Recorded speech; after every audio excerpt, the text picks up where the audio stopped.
I'm Claire from Balanced Wellness, and I want to talk to you today a little bit about fatigue and tiredness. Sort of chronic fatigue-y, constant tiredness, tired all the time syndrome is really, really common, and it includes waking up feeling really groggy or like you haven't even had any sleep, sort of feeling quite tired in the afternoon, or some people experience feeling almost like hungover and brain fog and like a mist kind of descends and you can't really think properly. The other thing that people experience often is they're really, really tired, but they actually can't sleep at night, like they're just kind of wired.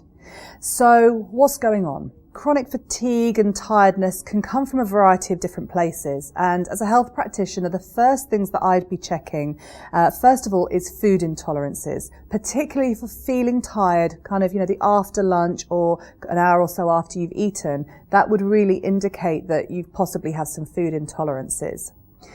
The next thing that I'd be looking at is I'd be checking things that are imbalances in our endocrine system. And our endocrine system is our glandular system and it's our chemical messengers. And our thyroid is actually responsible for metabolism, and our metabolism is what gets our energy out of our food. And so I'd be looking at the thyroid, and so things that you'd be looking for in the thyroid is making sure that your thyroid is actually converting all the hormones properly, which means that you're actually able to get any energy.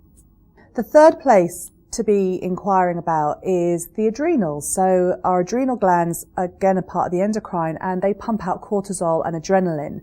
And when there's too much cortisol and adrenaline going around, like we can be really, really high for a while, but actually what happens after a long period of time is the crash.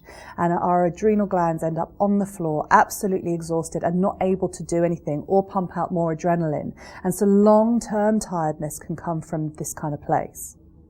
So, top 3 tips on how to deal with the tired all the time syndrome.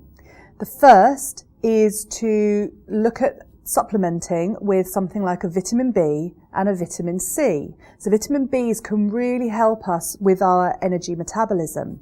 The second thing that I would be definitely recommending is to avoid caffeine. So absolutely no caffeine. It is so easy to reach for the coffee, even if it's like, I'm going to go for green tea. Just avoid the caffeine, and certainly no energy drinks that are going to be long-term causing tiredness and energy instability. The third thing that I would be really recommending is making sure that at night time, well before you want to go to sleep, so a good hour or so before you go to sleep, not looking at a screen and having no technical gadgetry around you, really give your nervous system a chance to reset and actually allow yourself to not be in too much of a bright room, just so that everything can start to calm down. If you want some more information, please find us at www.balancedwellness.co.uk or look for us on Facebook.